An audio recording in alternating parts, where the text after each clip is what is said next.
Sayna Harem Mayan Mayan Yavuzli Sayna Harem Mayan Mayan Yavuzli Esri Me'im Adonai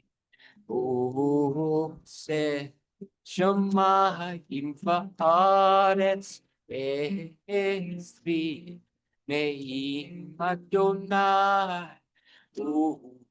se Shamayim va'aretz. I lift my eyes to the mountains, from where, oh, from where does my help come?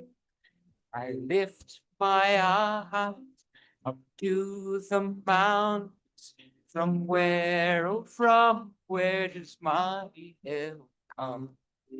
My help comes from the one maker of heaven and earth.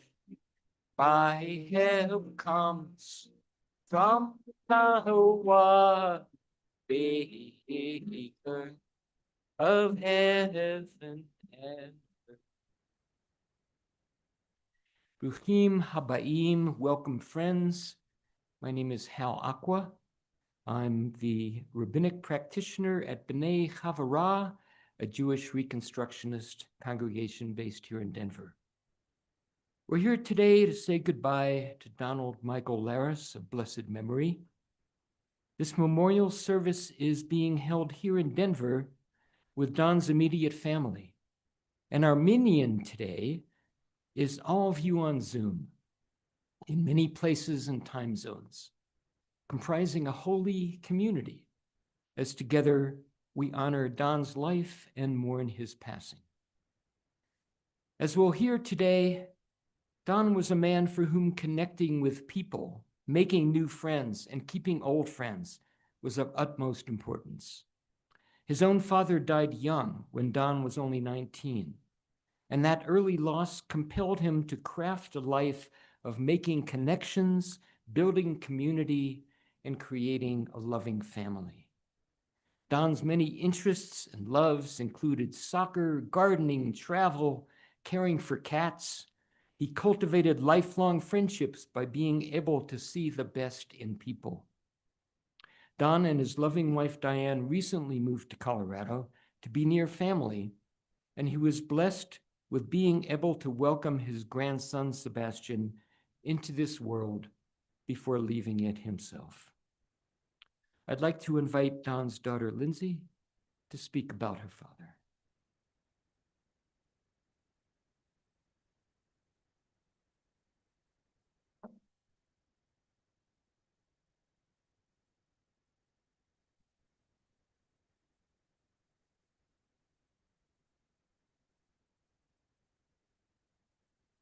I'm gonna try to get through this. Hi to everyone here and watching online. For those of you who don't know, I'm Lindsay, Don's daughter, AKA the good one. Sorry, Brian. If my dad were watching this, he'd probably be wondering how we all got it together today without him. Dad didn't just think he knew the best way to do things, he thought his way was the only way. His heavy-handed guidance on my life could be frustrating at times. For example, he asked me when I was 40 if I knew that I needed to pay both federal and state taxes. Yes, Dad, I'm not only an adult, but I'm also a lawyer. So yeah, I knew that. However, over the years, I recognized this habit as his particular love language. Because Dad wasn't big on effusive words of love and praise, but he did care deeply about his family. And his biggest way of showing this love was to make sure we were all taken care of, no matter how old or seemingly independent we grew. Dad was born July 5th, 1946 in Queens, and for 78 years, he stayed close to the familiar heartbeat of the tri-state area. He built a life there the way he built everything, piece by piece, with loyalty, humor, and a knack for making everyone he met feel like an old friend. That was just who he was, My dad would make offhand comments about his new friend, Fred, only for me to learn later that this so-called friend was a customer service rep from Verizon.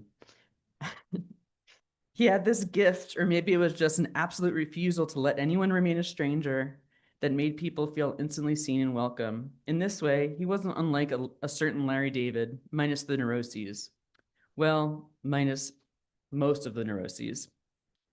Dad got excited about things, not the things you'd expect necessarily, not big things, mundane things, wonderful, specific, completely ordinary things that he saw somehow as extraordinary. A particularly interesting nature documentary, a new variety of tomato at the garden center, the trials and tribulations of his latest trip to the dentist. He was a student of the natural world, always learning, always curious, always ready to tell you something fascinating that you absolutely did not ask about. But you'd end up thinking about that for days. But I need to talk about some of the things Dad really loved that made him who he was. First of all, cats, because you can't say Don Larris without saying cats. I learned from an early age that cats were life, primarily because of Dad. We had a steady stream of cats in our home growing up. Starting off with George, the cat named after George Washington, because why not? He is referenced in my baby book that I just had a chance to look at.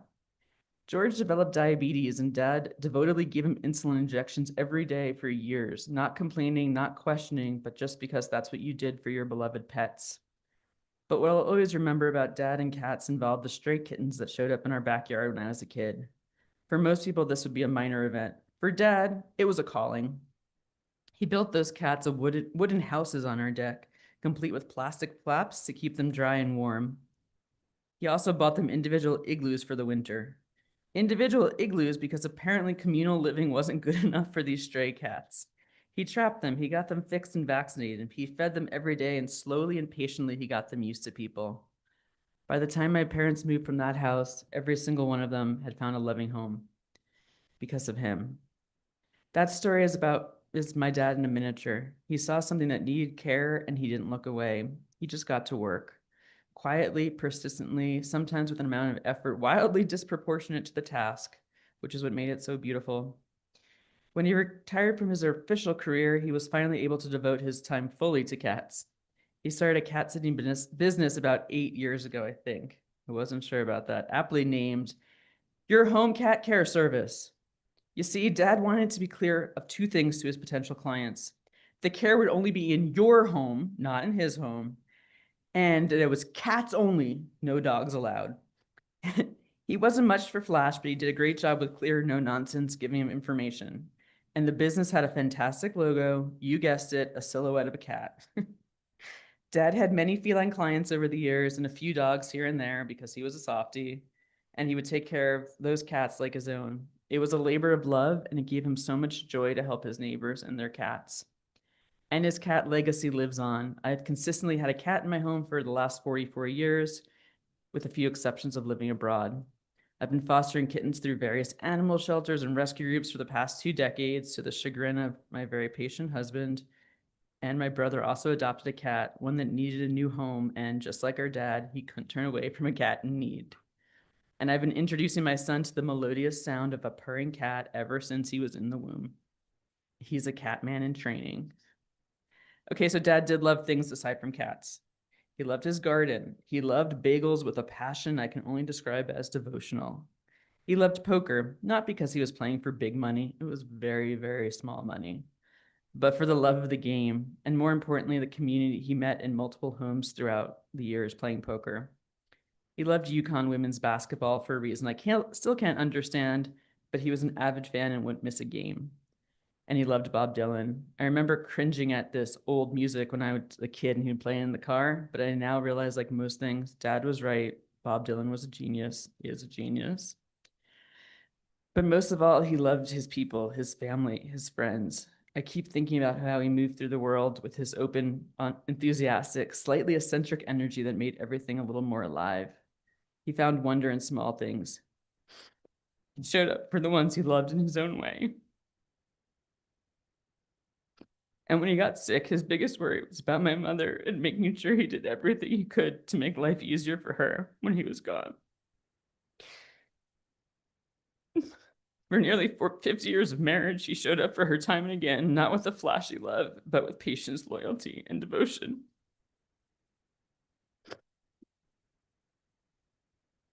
A testament to his family love, Dad moved to Colorado just 18 months ago. I never thought he'd leave the East Coast, but the prospect of me having a child motivated him more than I ever expected. I'm grateful for having him nearby for this time, for getting to share holiday meals regularly with him for the first time in decades, and even sharing small moments like watching football on Sundays, even though it was my insistence. He indulged. But most of all, I'm so happy that he got to meet his grandson, Sebastian, even if just for a brief time. Sometimes I wonder if Sebastian came into the world 6 weeks early just for a little extra time with Dad. I hope he was proud to finally see me as a mother, and I hope I make him proud, instilling some of his lessons into my son. I'm gonna miss him every single day, but I also know that he left this place with more new friends than he could count, and a world that was a little warmer for having him in it. Thank you for everything you've done for us, Dad. We love you. Rest in peace. Thanks. Thank you so much, Lindsay. You really brought your father's presence into the room. And I have a deep suspicion that the compassion that you all loved in your father, lives in you and your child. I think it's a family trait. There's a prayer called El Malay Rachamim, which I will chant. It means God of compassion. It is customary to rise if you are able, so I invite you to rise for the Omale, and also out in Zoom land.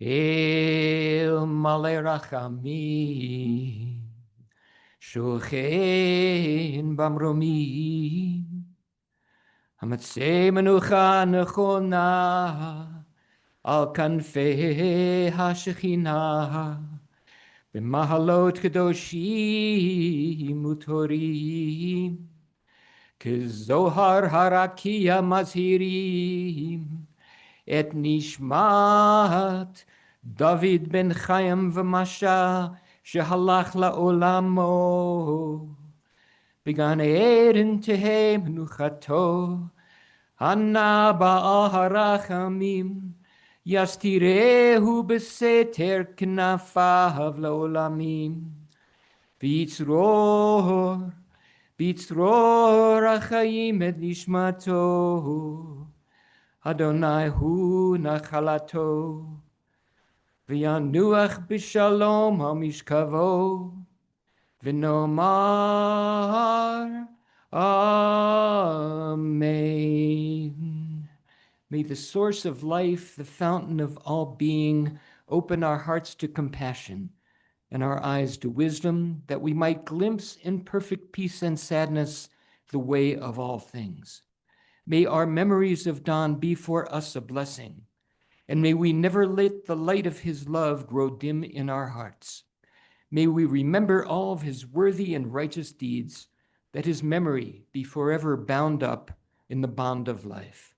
May his death awaken us to this truth, that the bond of love we shared and still share not be severed in sorrow. May he rest in peace. Together we say, Amen. Please be seated.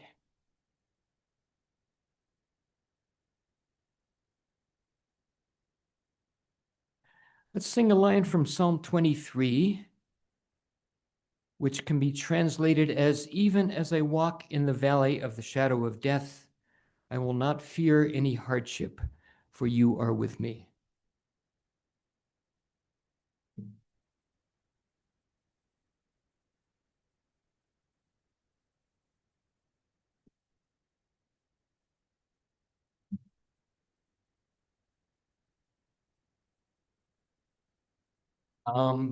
Ki elech b'gei, salma v'lo, Lolo irara.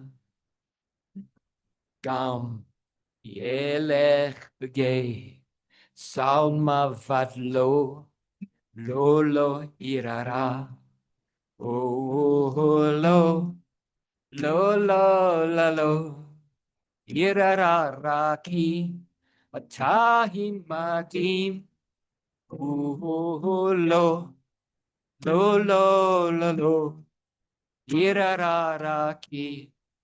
Tahi madim. Yai, la, la, la, la. Ya, la, la, la. Ya, la, la, la. Yai, la, la, la, la. Ya, la, la, la. Ya, la, la, la. Oh, lo, lo, lo, lo. Irararaki. Atahi madim. Oh, lo, lo. Irararaki. Atahi madim.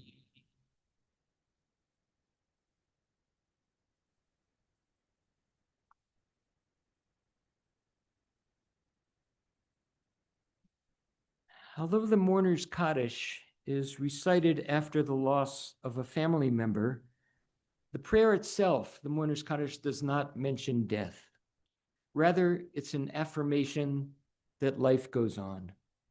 The Kaddish requires a minyan, a minimum of 10 Jews over the age of 13, honoring the idea that someone in mourning should not have to bear their loss alone. We are fortunate to have a virtual minyan today, and I'd like to ask all of you on Zoom to rise in witness and to support as the family recites the Kaddish. So if the family can rise as well.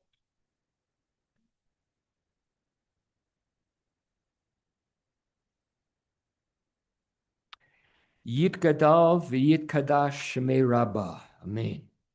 V'alma divrach hirute, v'yamlich malchute, v'chayechon uvyomechon uv'chaye decho beit Yisrael, ba'agala avizman kuri v'imru amen. Yehei shmei Rabbah mavorach, v'olam hu'olmei omayah. Yitbarach v'yishtabach v'yipa'ar v'yiromam v'yitnaseh, v'yitadar v'yitalev v'yitalal shemei dekudasha barichu. La'ela min kol birchata v'shirata, tushbechata v'nechemata, da'miran b'yama v'yimru. Amen. Yehei shlama rabba min shemaya, v'chayim aleinu v'yal kol Yisrael v'yimru. Amen. Oseh shalom b'mramav, hu ya'aseh shalom, aleinu v'yal kol Yisrael v'yal kol yoshvei tevel v'yimru. Amen. Praise the world, praise its fullness and its longing, its beauty and its grief. Please be seated.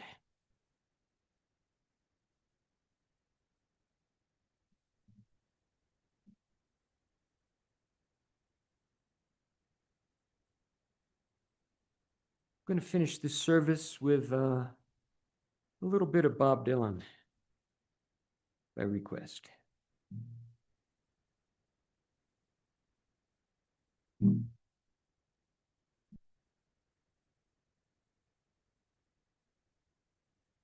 May your hands always be busy. May your feet always be swift. May you have a strong foundation when the winds of change shift. May your heart always be joyful.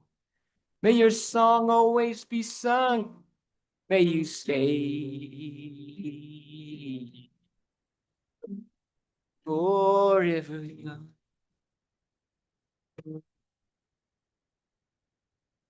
May you grow up to be righteous.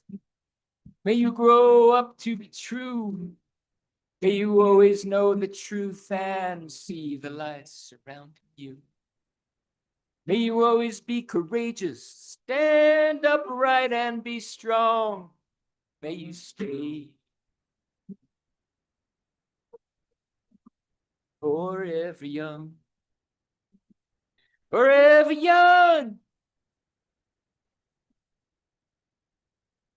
Forever young.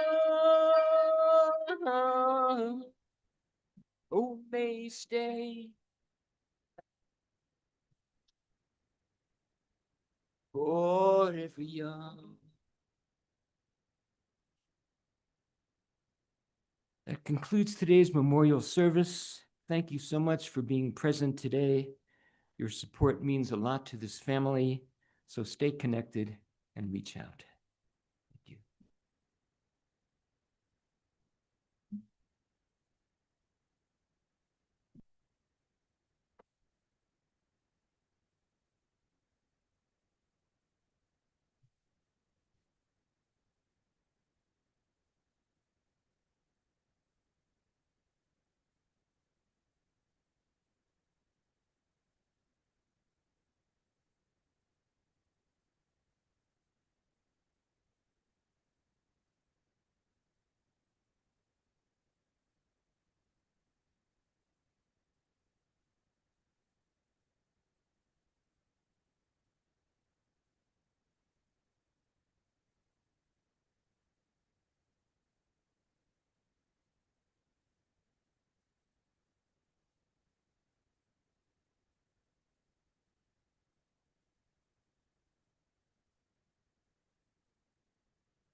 So there is